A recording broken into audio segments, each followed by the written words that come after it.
it. It's like me, please like me more, pick me, pick me. That's what it is. I was like, I like this. Super Gullu. पता नहीं देखते हैं CPI करती क्या है. The arts, merit cannot exist. It can never exist in the arts. And yeah, all my fans and who are not my fans also, please like, share and subscribe to Film Kopak because I am saying some really awesome stuff over here and giving some great insights about life in general. And you will never get this anywhere else, only on Film Kopak.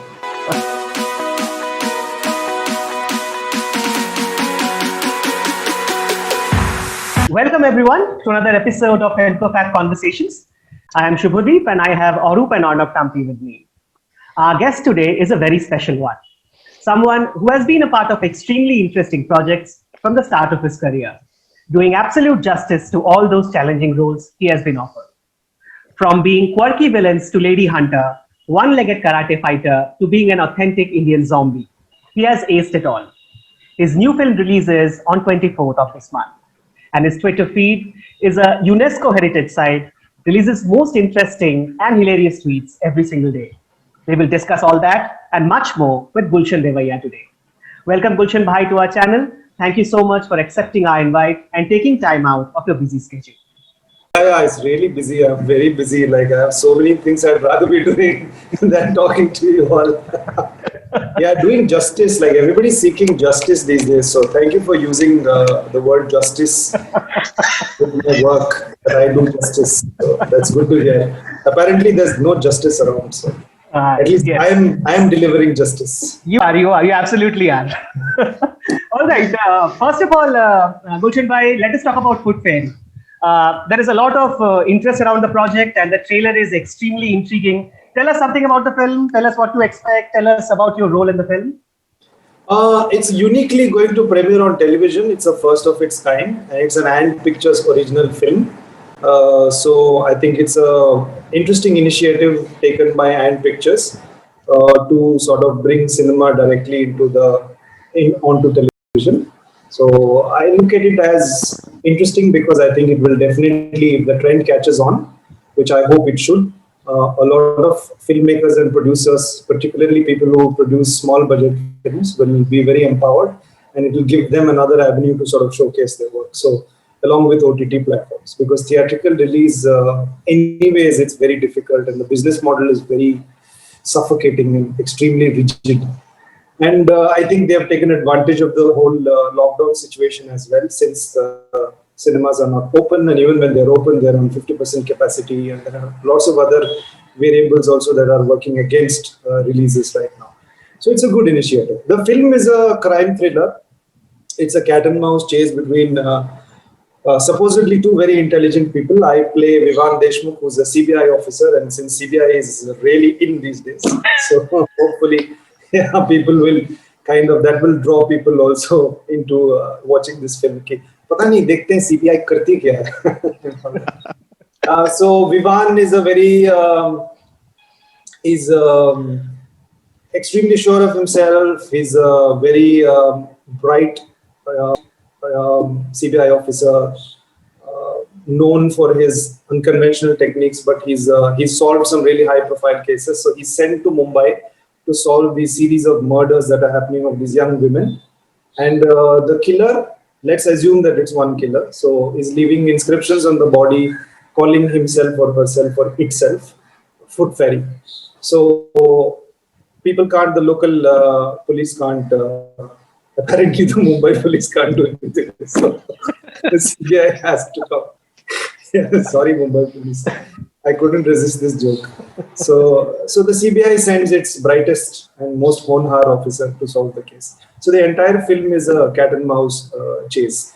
And the killer is, of course, very intelligent and leaves clues and toys also with the CBI officers by leaving clues. So whether or not this case is solved and who's the identity of the Foot Fairy is what the film is about. And and it's going to premiere on the 24th of October on Ant Pictures at 9 p.m. Prime time. Absolutely. And tell us something about your experience shooting this film. Something different from what you've done before. So how was it overall working in Foot Fair? Kanishk Verma, who has written and directed this film, was very meticulous with his planning, and he we had about 2 months of rehearsals that we did, a lot of readings and rehearsals. So my co-actors Sagarika and Ashish Pathode, they both were like present, and we did a lot of readings along with the director. So we knew the inside out of the script. We knew all the scenes. We knew what's happening, and we almost knew each other's lines also. So we saved a lot of time. And I think the reason for doing that also, which I really enjoyed the rehearsal process, because you discover so many things about your character, about a scene, about what a line means, and you see, and you start to see also loopholes, like, oh, this is not really, like, we can change. So it gave all of us opportunity to really, for all those scenes and our characters to really set it and really discover things collectively together, individually as well as collectively also. We would have ideas for each other's as well, and would share it. So that saved a lot of time on set. And I think Kanishk, being a first-time filmmaker, I'm not really sure if this is a technique that he would follow otherwise. But then, since he was a first-time filmmaker, it was really nice that he was really he planned it out in such a way that when on set we didn't have any pressure, and we knew all the lines, we knew all the scenes. So we actually saved 4 days of shooting. We finished the film 4 days earlier than what we were supposed to do, which in turn saves the producers money. So producers, if you end up watching this, Kanish Verma saves you money. So do I. So do the other actors, because we are sorted. We are really reliable. Awesome. Awesome. So it was wonderful. It was a wonderful experience for me to work with Kanishk, and we had it was an open channel between us. He allowed me a lot of freedom for creative inputs, and it was like we all made this film together. So it was a very satisfying process. Before getting into further questions, let me share a personal experience. So I was one of those selected few for whom a special screening of your first film happened before the actual release. And I'm talking about That Girl in Yellow Boots, actually, not Shaitan, which was released on, I think, 2nd September 2011. Yes. And on 29th August, there was a special screening at Cinemax Warsaw inside Infinity Mall. So I was that time posted in Pune, and I still remember waving a story to my boss and getting out of the office around 12 to catch a bus to Mumbai. So, yep, I met you there actually, you, Anurag, Kalki. But by then I was already impressed by Shaitan, which I had already watched twice in theatre, I remember. And I started believing that you were a typical South Delhi brat. to my to my surprise, you told me that you were from Bangalore. That the way you picked up the accent and the body language really fascinated me.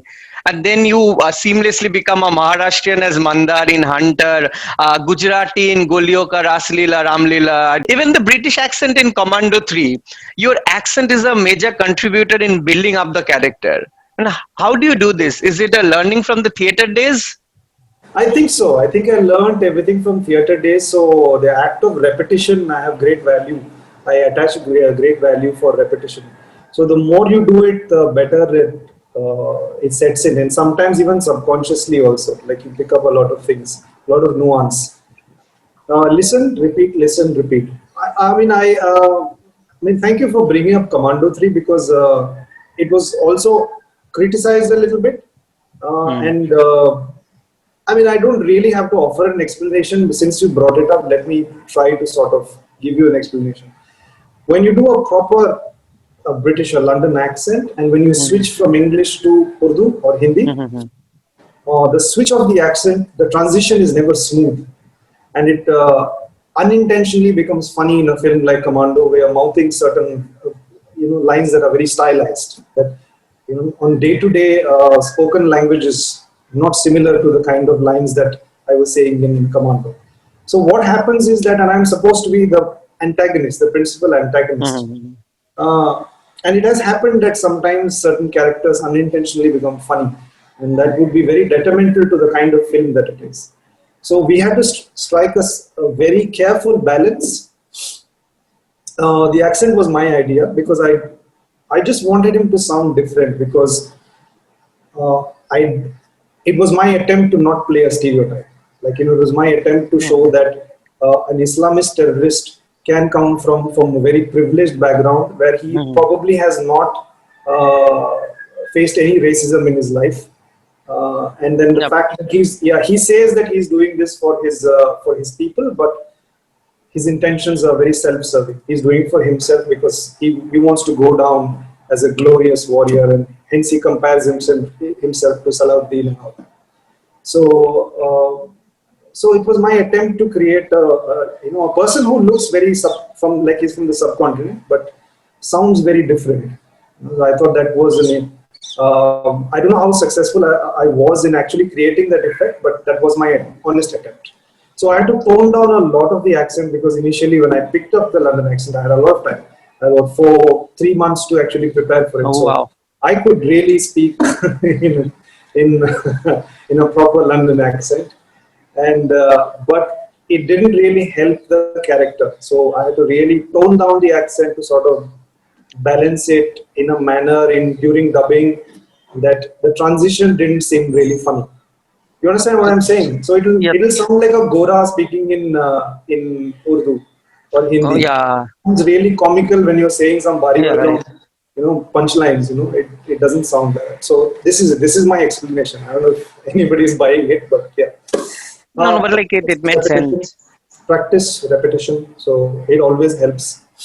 And like you have also worked with so many prolific directors in the industry like Anurag Kashyap, Divakar Banerjee, Sanjay Leela Bhansali, even Konkona and Vasan Bala are such distinct voices. Is there Yes. any common string which binds all these directors together? Yeah, they're extremely dedicated to their craft, to their filmmaking, and they want to make cinema. So that really not just films. They want to tell stories, unique stories in their own way, and that's what's really kind of binds them together. They all have different styles of working. Mhm. Like Mr. Bansali is very Larger than life. larger than life, and also he takes his time. He takes his time with his projects. His projects usually end up taking a long time to film. So he would sometimes do just one shot for the entire set, not just one actor, one shot a day. Okay. One shot a day. Like, let that sink in. Okay. There are not directors who would do one shot a day, not one scene, one shot. So that's how he works, and I think that's how he's able to create his the kind of visuals and his unique storytelling, which is quite inimitable also, because many people have tried to sort of make a Bansali-esque film, but then it's Right. not quite there. So they're all extremely passionate about their work, and although Konkana he's not naturally a storyteller, but she was a proper director. She was a proper director when she was making this film, and she was telling this story because she wanted to tell this story. She had written it. It was part of her life also. A lot of Yeah. these things were part of her life. So there was a great deal of passion that you experience when you're with these people, and that affects you also. And it's a very wonderful feeling also, because to work with really passionate people, and you also start feeling that passion for your craft, and it creates a very nice environment to do creative work. And that not also, like I have seen that your filmography kind of suggests that you are very choosy about your roles. Is that true? And if yes, why? What do you look for in a movie or a role before deciding to be part of it? See, it's a part intentional and part instinctive as well. Like I do pay a little bit of attention in terms of my career path. Like I have realized of late, since a few years, that I need to focus on my career and my craft separately, and both need to grow.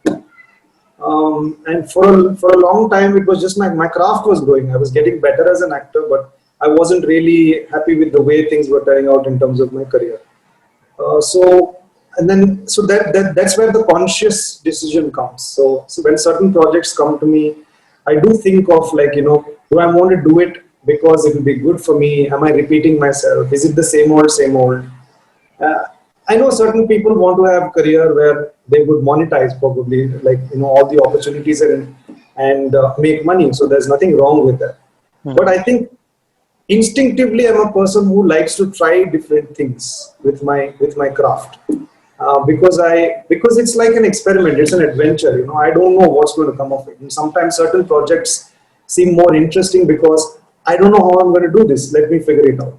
It's as simple as that. And that's why I'm interested in it. And it also happens to be something good for my career in terms of the monetary gain or the people I'm working with or the kind of film that it is, which will probably add more diversity to my CV, my already existing career. So all these parameters I do think of, but largely I'd like to be as diverse and versatile as possible. I know someday my diversity will come to a stop, like I'll have to circle back and do, but that's okay. That's all right. So it's a discovery process also with certain films and certain roles, like, how do I do this? And it's really interesting for me when I read something and I'm like, oh, this is really great, but I don't know how to do this. Rather than And when I'm reading it, I'm like, I know this is a bit like, oh, this is a bit like Shaitan, so this character. So then that tends to, like, in most cases, that tends to kind of dampen my spirits and say, like, okay, I've already done something like this. Maybe this is for somebody else and not for me. So that's how it is. and like any example of some of the characters which I've done where you feel, oh, how will I do this and I have to pray for this? Yeah, so when I first read the script of Hunter, so it gave me this very Amol Palekar-esque feel. I started visualizing Amol Palekar in the script. And I was like, no, but this has come to me. Like, I have to figure out how I am going to do it. Amolji is not going to do it. But I got the melody right when this Amol Palekar thing came to me. But then I had to really figure out, sort of having these conversations with myself, using my imagination, and also spending considerable amount of time with the writer-director and trying to understand, how they visualize the character. Why? Because it's a character-driven story. So then you have to understand that the character becomes really important. It's not a plot-driven story. So the protagonist is the most important thing. Like the protagonist, it's a character study also, that film. So it was like that. And Marchpad Agnihota is another example of creating they are the same. Actually, the contrast when you see on screen, it's only because of what status they are. They both are the same. They speak in the same voice. And the rhythm is different because one is more confident and sure of himself because he has power. The other is powerless. So that creates a certain contrast. So, but these had to be, we had no idea how to do that. And also there was a physical transformation and learning how to do things with a certain physicality, which all had to be figured out. So none of these things I knew from the scratch. Like after saying yes, it's all a discovery process and sometimes even scary because you have certain ideas, but when you get down to do it, it's just like doesn't work at all. Like all the fighting, like in the beginning, like the first couple of weeks, I was so rubbish at it. That Vasan didn't really say anything, but later when the film was releasing, I remember him telling me that actually he mentioned it to some journalist who was asking a question about the whole experience, and he said that I remember seeing Gulshan in the first couple of weeks and he was horrible. He was horrible, but I knew that he'll pull through. So these are two examples of trying to figure out from the scratch, and they were interesting projects precisely because I didn't know how to do them, and I had the opportunity. I was given the opportunity and time to sort of figure it out. And of course, both the directors, both these wonderful directors and storytellers, they enabled me also. We wanted to actually, talk about the film you gave, the performance you gave rather, the first day of the year. The Dibakar Banerjee segment in the Ghost Story anthology. And no questions, that was the best one of the 4 stories. True. I mean, everyone agrees. I think Anurag will also agree to that. So tell us, how did you get into the skin of that character? I mean, playing a zombie, you do not have much precedence in the Indian context. And, how do you prepare for this role? What was it about working with Dibakar? It was precisely that, getting in the skin of the character. It was literally that. I had to wear the skin, like every inch of my body was covered except for my eyes and my nostrils. none of who I was visible. It was all covered in foam latex, which was all glued to me, which is a laborious and quite a claustrophobic process. Dibakar is a proper genius. I mean, that's who he is. And his writing, his ability as a storyteller, his ability as a director is just of another level. He's phenomenal to work with. And he's also, I think I identify with him also from the context of like him wanting to try new things. And I think he really wanted to uh, do something that nobody has done, try something like the zombie genre. I mean, genre-based films don't really work. Like India is not the entertainment business doesn't really work on genre-based. So there's one or two popular genres, and most films are made in that only. Like there are comedies and there's romance and there's action. That's pretty much it. So he was also in the dark and figuring it out. And the script was so good that seldom in your life you'll come across somebody who would read a script, or you would read a script where you would just read it and then you'd be like, I don't know what to say. Like I don't find anything wrong in this. It's so like not one comma, full stop, or anything you want to change in that. It was so good. I really enjoyed listening to it when he was reading it and all that. And I'm so grateful that somebody like him, as great as him, offered this to me on a silver platter for me to do this. And I think he had a wish list, and I was one of them. I am not really sure of the other actors who were on the wish list, but I am very glad that for whatever reasons the others were not available and he chose me. It's the toughest thing I've ever done in my life. I almost regretted it every day in the morning when I had to wake up at 2:30 and go and sit in the makeup chair for about 3.5, 4 hours sometimes to get ready. I was like, why the hell am I doing this? But once it was done, I was filled with incredible pride that I had done something like this. I had no idea how people would perceive it. In fact, to be honest with you, I knew that the film was probably going to be a great film. But I didn't really know how people would respond. And the joke within the set was like, how will people recognize you? Matlab, tera to chehra bhi nahi dikh raha hai, kya bole? After doing so much. Yeah. So that was the thing. Like, will people know it's you and all that? So I didn't think of that. I was like, it's a Netflix project. They'll probably publicize it really well, and it's a great opportunity for me to be part of something that I will remember for a long time and feel that I did something that was very difficult. So that's how I felt, and the fact that people would tell me that the performance was great and all that was just, I don't really know what to say to that, because it was hard, it was difficult. There were days when my brain was not working, and it's just experience and working with a really good director who would sometimes call out shots on the mic, and I would just do that. And there was some physical preparation also. He was very particular of a certain desiness to it, and so that it doesn't go into Night of the Living Dead zone. Try to feel rooted in our culture, in a sort of a pan-Indian culture. So he was very particular of that. So a lot, we didn't have a lot of time, but I think about nearly 2 weeks of preparation. A lot of things we couldn't do because of time, because I had to learn how to walk and run, quadrupedic walking and running on all fours. That's really complicated. It's not easy at all.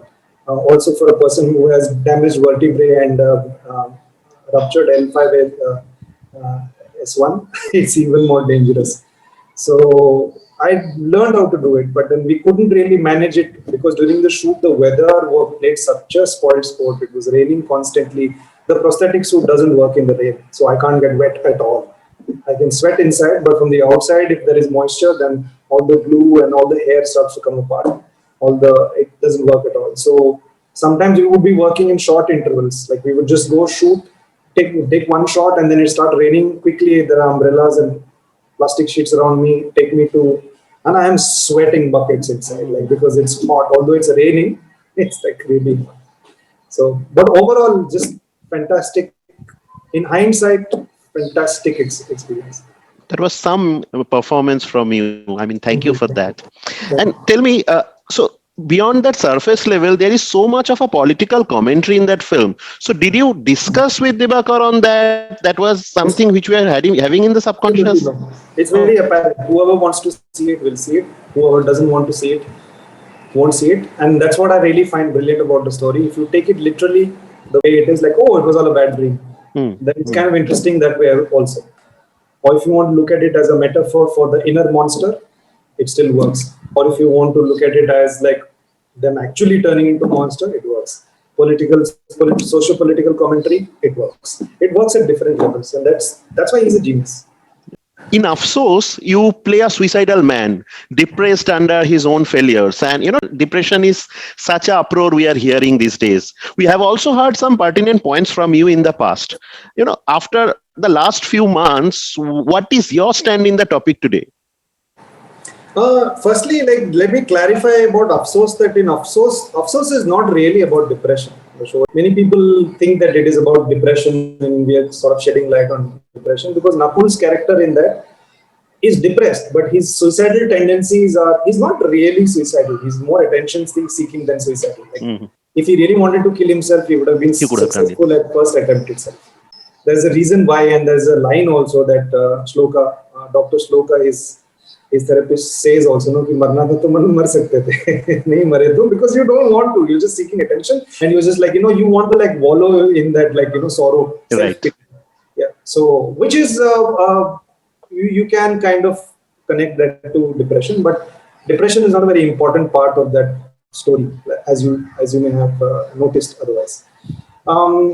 Within society, and particularly within the entertainment industry, because it's been quite discussed and in various levels, and there is an unacceptance also as to it being a disease. So some people are reluctant for a variety of reasons to not accept it as an illness, and that's, I think, quite detrimental. And particularly in the entertainment industry and an acting profession, like a lot of us really put a lot of undue stress on ourselves, and many times we are to blame for that also, because we kind of exaggerate things in our mind as to what we have to do, how we have to behave, and what is right, what is not right, and also the pressures to succeed, because most people who come here with great ambitions, and then not everybody will achieve that. But a lot of us put a great deal of pressure on ourselves to sort of get to that place. And many people will sometimes do things that they don't necessarily want to do, but they do it nonetheless because they convince themselves, or they are convinced that if they do this, then they'll probably have a better chance to succeed. But over a period of time, it really catches up with you, and you get tired, it exhausts you. And a lot of people I know who are my friends, and for people from the industry, do therapy because they have depression at some level. Some people don't need to take medication, and some people need to take really heavy doses of medication every day. So it's I'm limiting the conversation only to the entertainment business, because let me speak from a perspective where I have more experience. Right. Yeah, but I think I really urge people to just calm down a little bit and think about this, and try and engage in a conversation and begin to at least understand that it could be an illness, because it can be very serious. It can be extremely very serious when it becomes a serious illness. So it's not that everybody is going to have to take medication, and that's a common misconception. Like I have done therapy, I have not had to take medication at all, but I was mildly depressed, diagnosed with mild depression.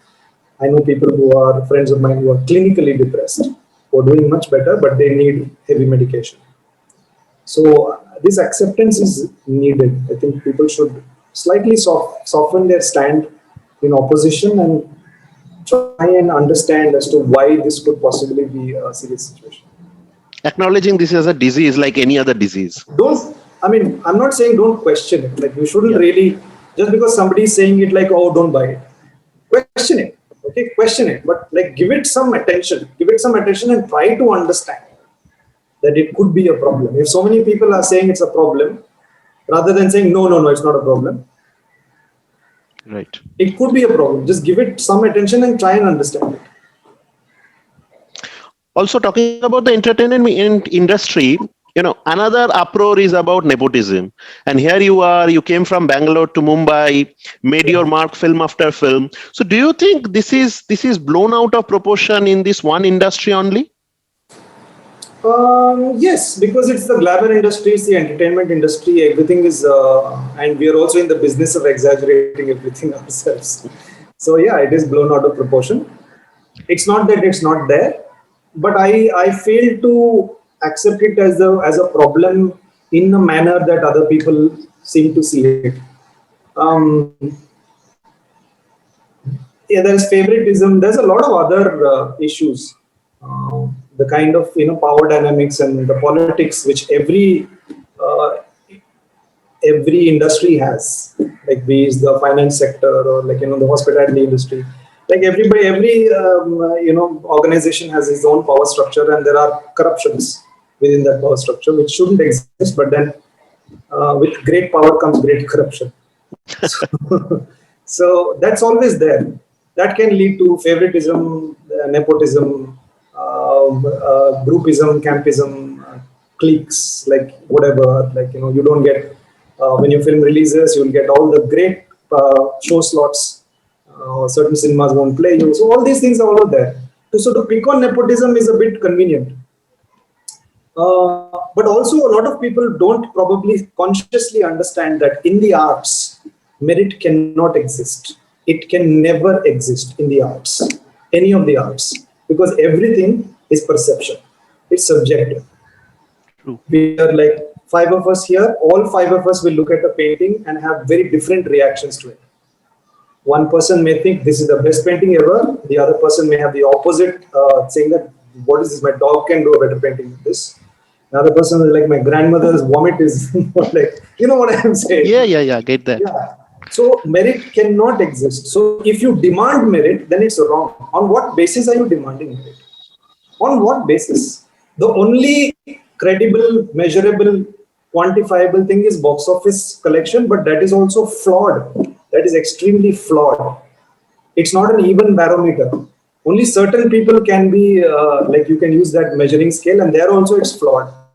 And that is also a perception, because all these figures are inflated for PR purposes and all this thing. You don't know what, everything is a perception. Even like a star's market value is a perception. But a perception that they have built over a period of time. So that's granted. They have a certain pedigree there, because over a period of time, say somebody like Akshay Kumar has built a reputation for making films that earn money for the distributors and exhibitors and producers. So then they'll have a bit more faith. So, but that yardstick cannot be used on everybody. Every actor or director or producer cannot be measured by the yardstick. So we have to stop looking at things, this industry, as a meritocracy. It cannot be. Any of the arts, music or like, can't be. Sports can be. You can measure things in sports. Who hit like 100 runs, so like cricket, all those things like a player's ability, there are statistics that can be quantified, that you can measure. So nepotism, all this hoo-ha about nepotism and like, merit and all that doesn't make any sense to me. It shouldn't. Like, people should try and be more informed, and somebody may choose me over somebody else, but then does that really mean that I was the best choice? Maybe there is somebody else who nobody knows who's probably better choice than me or somebody else. So it's a little bit, I won't say rubbish, but it's really amplified and too much importance is given to it. I wish, although at the same time, that people within the fraternity conduct themselves with a lot more dignity and try and be as fair as possible. So you can try and be fair in your own way in terms of how you deal with different people. And so that the people who have considerable amount of power, so that they become conscious of not really misusing the power. And many times we give them that power, like, because we go, you go to award ceremonies, I see people sitting like 20 rows back will go to the front table, because there are some people who are and which is the power table, who are the powerful people from where they are seated. 20 rows behind, just to go say hi to them and go back. So then you're also giving that power. You're also feeding that thing. Yeah. Yeah. So maybe that person will be corrupted by that power. Maybe that person won't be corrupted by that power. But we don't know. That's how it. So we have to also change our ways, how we approach things also. Like sometimes we give way too much importance to some people. Is it really necessary? I'm not saying yes or no. I'm just saying evaluate things. Think about it. I think that's one of the best explanations to this regular question that I have heard. Actually, me too. I haven't heard such a wonderful answer to this thing. It was really, really nice hearing I've that. thought about it a lot. I've discussed it with a lot of friends, with journalists and everybody. And I really can't find a way where merit can exist in the arts. And when it Yeah, doesn't exist, you can't demand it. You were hitting at the exact right, point, because it's a subjective thing. You cannot measure and tell in a tangible way. Yeah. So it's all perception. Subconsciously, we all know it, which is why we try to control our perceptions through publicity, through working on big projects, or like saying hello to the right people, kissing ass. All of these things are done to control your perception so that they have a better perception of you, so that they like you. It's just, that's it. It's like me, please like me, like me more, pick me. That's what it is. Let's talk about Hunter, that one role that we will always remember you for, Vasu. So tell us how much of the real Gulshan Devaya is in the real making of Mandar Ponchke? Only via imagination. In my life, I've imagined all these scenarios, never been able to do any of it because I never had the courage to do any of these things. I used to get a lot of attention at a certain age. From like 15, 16 to about 18, 19.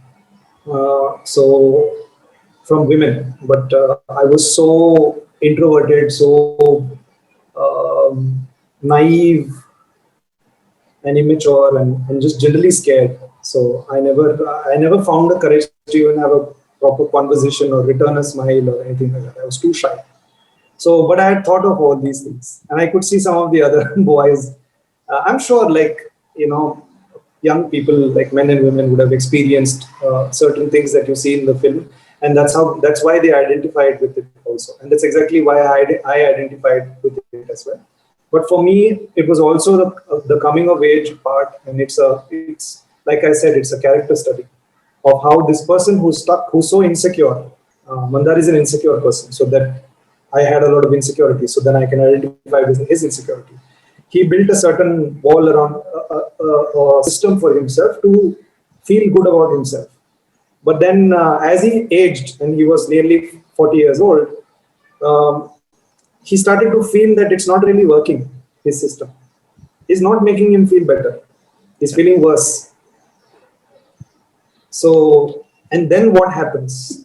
So that was an interesting thing for... and most people go through this kind of sometimes we find a way to sort of find this metamorphosis moment sometimes happens with people. So a lot of things about Mandar I had imagined, never done. So I could sort of, in a way, I was living out my fantasies, you could say that. And there is this idea of tagging Hunter to a sex comedy, but it is also so much of a sensitive, matured content. Do you think, in spite of its popularity, it's some way underrated as a mature content as it should be? I don't know of whether what people about how it's underrated or not, because I think over the years, I think people have really warmed up to it and sort of accepted it as a very different film than what its initial theatrical run was, which was reasonably successful. But then when people rewatched it, I think they kind of connected to it very differently. I think there was a certain section of the audience they really missed out on that film because they thought it's a sex comedy. And Correct. They might not have watched it. And I've had reactions from people, both men and women, who were very surprised when I randomly run into somebody in a mall or airport or something. Like, we didn't watch that movie because we thought it's some cheap movie, but then we were so wrong about it. So later on, I think if Hunter has a certain brand value now, so that has been, I think, earned over the period of many years, because initially people watched it also precisely for that reasons, because it was promoted as a sex comedy. and I can't really refute. I mean, I can't really look back and say that was wrong or anything like that, because it was a strategy. It was a strategy, and it becomes very difficult for small niche films to find an audience, a theatrical release. I was telling you earlier that it's a very rigid system, box office system. It's a very rigid system. To get people's attention, to get them into the theaters is very difficult. So certain strategies were used. So it was promoted as a sex comedy very unabashedly. So only when people watched it, they were like, wait a minute, this is like, there's something more to it like this. So that happened later. Hunter has a big brand value, sir. I mean, let's work on a sequel. We love Mandar Ponchke. We want to know what happened after the marriage. I don't know what happened. It's totally up to Harshvardhan Kulkarni, who seems to be busy trying to make, busy with another film right now. So let's see. If he wants to make, then maybe. I'm not really sure. Like many times sequels are made with other actors. So I don't really know that if I would be part of it. We hope you are. To be honest with you, I think a large part of that brand value is also like attached to me. So, Of course. so I think it will be very difficult for people to try and steal that from me. So Agreed. not the people, people have tried, by the way. I've heard about it, but yeah. Okay. Gulshan bhai, I think any discussion with you cannot be over without talking about Mard Ko Dar Nahi Hota. If I think about two movies in the last 20 years which have got extreme cult status in India, in Hindi film industry, it would be Gangs of Wasseypur and Mard Ko Dar Nahi Hota. So while you were doing Mard Ko Dar Nahi Hota, did you feel you were making this cult movie, something which would be so big, so wonderful? Did you have any idea? Not really, not at all. The focus was on making the film and just enjoying the process. So we didn't really know how it was going to be received. Towards the release, we are always optimistic. We want it to do really well. So the optimism was quite high. It didn't quite really turn out that way at all, unfortunately, due to various circumstances. But while we were shooting it, no, there was no, at least from my side or Vasan's side, like we didn't really think that it's going to be a cult film or anything like that. On the contrary, when I was shooting Shaitan, I had a feeling, like, gut feeling that this film is going to be like something. I didn't know. I had very little idea of the film. So contrasting to that, I had much better idea of Mard Ko Dar Nahi Hota as a film, because I was also more experienced and I had also worked with Vasan before, so I understood a lot of his sensibilities. But Shaitan, where I mean, most of the time I didn't know what the hell was going on, because it's just montage after montage. We were shooting in high speed, and I wasn't very familiar with Bijoy. But somewhere deep inside, I thought, there is something about this film that's going to turn out to be a bit special. That feeling was there for Shaitan. Right. थोड़ा हमको karate money के बारे में बताइए sir. You have played that role. You said that it was little bit difficult. You touched upon it, that you were on one, like some of the fight sequences which you had to do. How did you prepare for the karate mani? Well, I had people who really looked after me. So Eric and Dennis, who had come from LA, so they had designed the choreography in such a way that it suited all the people who were fighting. We all had different styles of fighting, and there was a Kyokushin style of karate that Mani practices, and so he retains his Kyokushin style, which is a very hard-hitting style. It's not very flashy, and Surya, like Abhimanyu's character, is very flashy because he thinks from films and he's just very exaggerated, very energetic movements. Whereas Mani, because of his handicap and also because of Kyokushin karate, it's like extremely practical, very hard blows. Even the blocks are really hard and all that. So they had, done considerable. I mean, they're also like proper martial artists and people who do stunt work and design stunt work for films. And Pratik, who was my trainer, also had sort of built a certain endurance and certain abilities about certain things. Like a lot of concentration was on kicks, how to be able to do kicks and land on one feet, how to balance your body properly, how to look good while doing it, because it's also not about doing it, but then sometimes your hands are going here and there, and that's not looking good in a shot. So a lot of film fighting is not how real fighting is happening. So if you see UFC, and if you see a lot of these guys throwing their arms and legs, some of those kicks are not really they're very effective. They knock the shit out of somebody else, but then they're not that pretty. Right. But when you're doing film, it has to look good also. There's a certain aesthetic you have to keep in mind as well. So you have to learn to do those things in aesthetics. You have to learn how to place those kicks when with regards to the camera angle, like where the camera is placed, how it's moving and all that. So how to sell a punch, how to give a punch, how to take a punch. All these things were like there. So this we got about 4 months to learn. So I think a lot of the work, a lot of the physical work and simultaneously the mental work to prepare for money happened during the whole training process. Because Vasan would be there or I would work on my own. That film became part of my life for that 4 months. So when anything becomes part of your life, you're constantly talking about it or doing something or the other which is pertaining to that film or that role. So slowly things tend to build. So I wasn't even conscious. So it was on the day of the filming, it's when money appeared. Yeah. Like I wasn't really conscious of like, oh, this is money, I'm ready now. Like on the day of the filming, I didn't know what would come out, like how it would come out.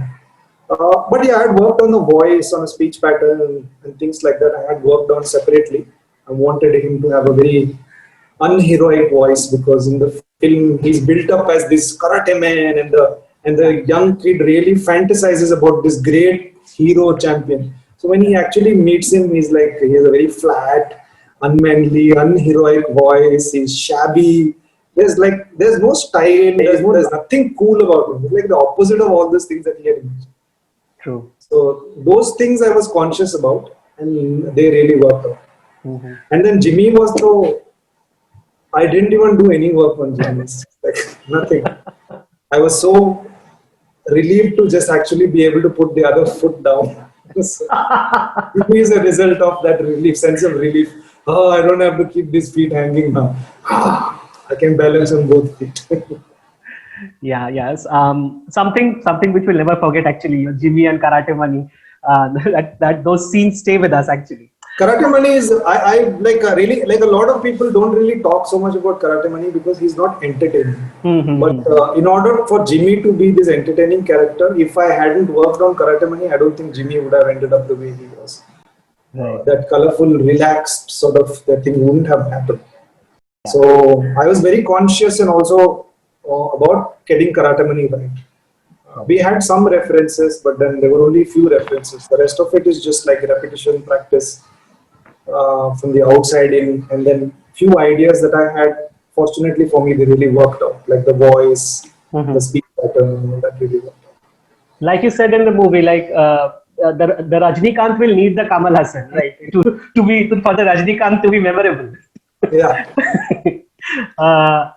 Just one thing more I want to ask you, sir. You have worked with Anurag Kashyap. He was the director of your first movie and the producer of your second movie.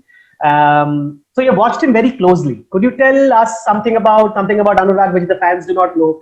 In fact, we made a video about him, which we could hope that you could help us see him. But anyways, we will talk about that later. But what do you feel about him?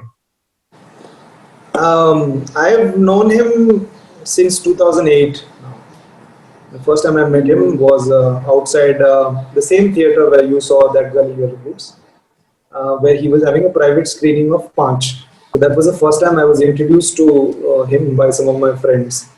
And I barely even knew Kalki.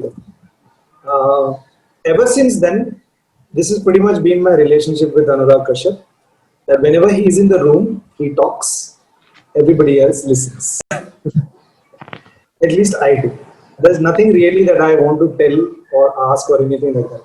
That man is so consumed with his work. There's nothing else that he talks about. I know that there is he's this Krantikari on Twitter and all that. But in life, no, there's nothing else that he talks about. He just talks about films, his films, some other film. It's just that always, I'm writing this, I'm so excited, I'm going to this, I'm going to the US, I'm going to be there for 2 weeks, I'm going to write, it's going to be so much fun. It's just all that. It's his entire life. That's what is creating meaning for his life, and that's a gigantic part of his life, his work, his cinema. And he only talks about that all the time. Unlike on Twitter. uh, okay. One last question before we wrap it up, Gulubhai. Tell us the backstory of Super Gullu, and and also tell us a little bit about the UNESCO World Heritage Site, your Twitter. Why did you come up with that name and the Super Gullu? Sure. Okay. So Super Gulu is a moniker that's not coined by me actually. So I used to work when I was in Bangalore. I was a faculty. I used to teach at this place called Viganelli College, and which had a fashion department and the graphic design department. I sometimes used to take some courses for the graphic design students as well, and a lot of them were like just a few years younger to me. So we were like almost the same age. So we used to get along really well, play basketball or cricket, and also I would help out in their projects, like give them opinions because I was, and many times I would grade their projects. So sometimes they would take opinions from me and all that. So one of the students, his name was Anis, and Anis actually one day, and I had this sometimes uncanny ability to sort of just very quickly come up with something, like in terms of ideas or like these were my design days, not an actor. Like whatever you can access, okay, this is what it has to be. So then I'll come up with something, and I did that once, and then he was very impressed with what I did, and he was like, "Man, you are like super cool!" Like he just did it just like that. So I was like, I like this super gulu. So the original thing was super gulu, man, machine, everything in between. That was the original. Okay, Full sentence. nice. Super gulu, man, machine, everything in between. That's when I was a designer. I even had a visiting card, a business card that had my face on it. I was so narcissistic. I was meant to be an actor. That had a vector drawing of my face, which I had done. I was a designer, so I used to do a lot of these things. I had made a self-portrait, and it had like Pujandariya, Super Gulu Man. It was very cheesy, I'm sure. Everybody who I gave it to, and it was sparkling also. It was on like this coated paper, like silver coated paper. So it has this shimmer to it, and my phone number and email address. It was very cheesy, I think, in hindsight, but I was very excited. So man, machine, everything in between was retired. It didn't last the test of time, but Super Gulu kind of stayed. And it's a sort of like, you can say that it's an alter ego, but not in a way of, because it's Super Gulu, like Superman, Spider-Man, so like the comic book sort of a thing. But I feel that I started looking at it as something that gave me a lot of confidence and strength. Like that, I should aspire to be Super Gulu, not really like fly in the sky and stuff like that, but be a better version of me when I do things. So I started looking at it that like modes there, like I'm in Super Gulu mode right now. So it's like that. So it's a sort of an alter ego, and then it really helps me sort of balance things out sometimes. When I'm feeling dull or low or something like that, I try and look to like how can I get into Super Gulu mode now, so that I can get out of whatever situation I'm in right now. Right. And my name is like, I also look at it in another philosophical way, because we all get names that are chosen by others, right? Like we don't get to choose our names. Correct. So I'm like, what name you choose for yourself is what you want to become. So, so I said, Super Gulu is what I choose for myself. Right. Although I didn't come up with it, Anis came up with it. But then I choose this for me. So like, I want to be Super Gulu. So my entire life now is me trying to be Super Gulu. That's awesome. And then UNESCO, World UNESCO. Yeah, so UNESCO has conferred this honor. They have declared only 2 Twitter pages as World Heritage Sites. The first was Baba Segal, and the second is mine. that is awesome. Yeah, this is true. This is not fake news, and I'm not making this up. You can go on the UNESCO websites or anything like that. You can check it out. Unfortunately, they don't give out certificates or anything like that, so you don't get it. And also COVID times, so you don't have it. But you can check with Baba Segal also. In case you don't believe me, you can ask Baba Segal. We are the only 2 World Heritage Sites on Twitter. Like, that's really surprising. That's awesome. That's awesome. We should be proud. We should Yeah, we all should we be proud of as Pune and- Indians, we are extremely proud that we have not one but two people who have got the Yeah. super heritage site in India. And, Yeah. who better than to share it with Baba Sehgal? Actually, I think that he's the best person to share this award with. Yeah, I mean, it's not sharing. He was first. So he's Okay, the he was first. first. okay. He was first, and a few months later, I got it. Okay, nice. And one suggestion, you can put the Super Gullu name on the Twitter, because your Twitter has the potential of a stand-up comic as well. Like you can give, I think, Many people are telling me this, and including Anirban. Anirban Chatterjee. Yeah. Afsos. Afsos. So I don't know. Let me see. Let me just practice a little bit more on Twitter, and then see Yeah. if I can. I wanted to write something like about my experiences. I had a few jokes that I actually ran by Saurabh and Anirban and Dibbo, and they seemed to laugh, and they said they also offered to help. They said you write it, and then we'll sort of help you, like put it together. And, maybe at some stage. I don't really have this calling to be a stand-up comic or something like that. So let me see. I don't know. Maybe sometime. Intention is to also to hold on to a sense of humor, because we're going through. All of us are going through really Yeah. uncertain times, and then you have to hold on to things that are really good. And for me, I think holding on to that sense of humor that I have to express myself is really helping me get by. And by the looks of it, like some people also enjoy that and enjoy what I put out. So I'm really Yeah. glad that it's helping. It's putting a smile on somebody's face for some time. So. Gulshan bhai, any latest movie which you're watching, any series which you're enjoying, something which you would recommend us? I watched this YouTube channel called Veritasim. So you watch Veritasim. It's about science-based stuff. And he has very, very fun perspectives. And his latest video on Veritasim is about how gravity is an illusion. It's very interesting. Check it out. Because Okay. you will, All right. won't tell you more about it. I was like, my God, like this is like what a, and it's based on a lot of Einstein's theories of theory of relativity and all those things come into play. But it's a fun video, and it really makes you question a lot of things also. So check it out.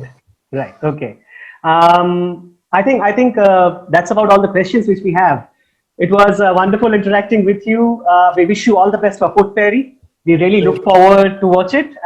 Yeah, all my fans and who are not my fans also, please like, share, and subscribe to Film Kopak, because I am saying some really awesome stuff over here and giving some great insights about life in general. And you will never get this anywhere else, only on Film Kopak.